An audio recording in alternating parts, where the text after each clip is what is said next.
Assalamualaikum warahmatullahi wabarakatuh.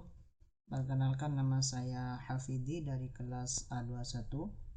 Pada kesempatan kali ini saya akan mempresentasikan mata kuliah Inovasi Pengelolaan Lembaga Pendidikan Islam dengan tema Strategi Pendanaan dan Keberlanjutan Inovasi Pendidikan Islam, yang didoseni oleh Dr.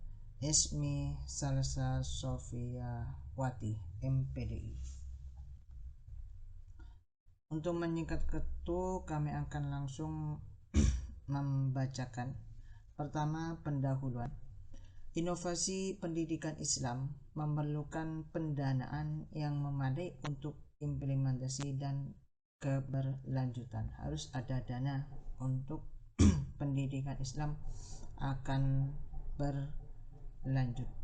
Dua, pentingnya strategi yang tepat dalam mengelola sumber daya agar inovasi berdampak jangka panjang, dan membutuhkan strategi dalam pengelolaan dana tadi untuk jangka yang panjang. Sumber pendanaan inovasi pendidikan Islam. Ada beberapa sumber pendanaan inovasi pendidikan Islam. Yang pertama adalah dari pemerintah yang berupa APBN atau APBD, hibah program pendidikan. Terus yang kedua dari swasta, CSR, kemitraan dunia usaha. Yang ketiga masyarakat.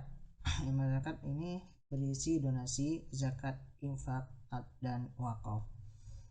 Yang keempat, lembaga donor internasional, UNESCO, Islamic Development Bank, dan lain sebagainya. Lembaga pendidikan itu sendiri. Yang terakhir adalah sumber dana berasal dari lembaga pendidikan itu sendiri, yang berupa unit usaha, koperasi sekolah, ataupun di bidang pertanian dan semacamnya.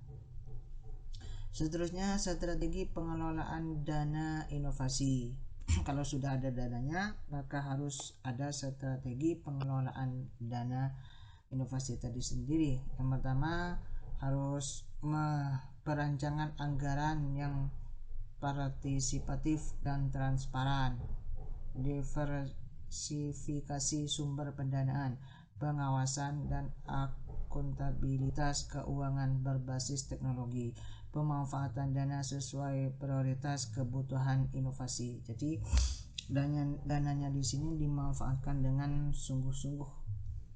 Terakhir adalah monitoring dan evaluasi penggunaan dana secara berkala. Ada monitoring dan evaluasi secara berkala.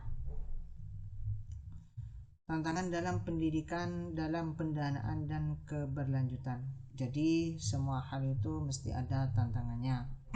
Di sini tantangan dalam pendanaan dan keberlanjutan diantaranya adalah ketergantungan pada sumber tunggal. Misalnya pemerintah hanya tergantung pendanaannya dan kelanjutan pendidikan Islam hanya tergantung pada pemerintah. Dua, kurangnya kapasitas manajemen keuangan di lembaga pendidikan. Rendahnya kesadaran filantropi di masyarakat. Keterbatasan akses terhadap pendanaan eksternal. Ketiadaan modal bisnis berkelanjutan dalam pendidikan Islam.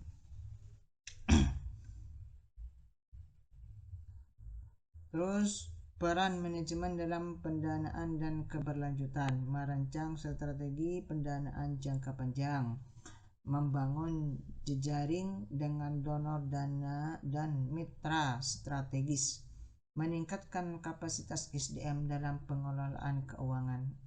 Harus SDM ditingkatkan untuk pendanaan dan keberlanjutan pendidikan Islam. Transparansi dan pelaporan keuangan untuk membangun kepercayaan, mengembangkan model inovasi yang berdampak dan efisien biaya. Jadi kesimpulannya, pendanaan dan keberlanjutan merupakan aspek kunci dalam inovasi pendidikan Islam. Dua di sini, pendanaan dan keberlanjutan di sini adalah satu kesatuan yang tidak bisa dihilangkan untuk kelanjutan inovasi pendidikan Islam. Terus dibutuhkan strategi yang komprehensif, pengelolaan yang baik, dan peran aktif manajemen untuk memastikan kelangsungan dan dampak inovasi. Dan juga yang terakhir, dibutuhkan strategi yang akurat dan tepat untuk pengelolaan dana dan keberlanjutan pendidikan Islam. Kalau tidak ada strategi, hanya ngaur dalam pengelolaannya, maka bisa dipastikan 100% pendanaan dan keberlanjutan pendidikan Islam akan gagal.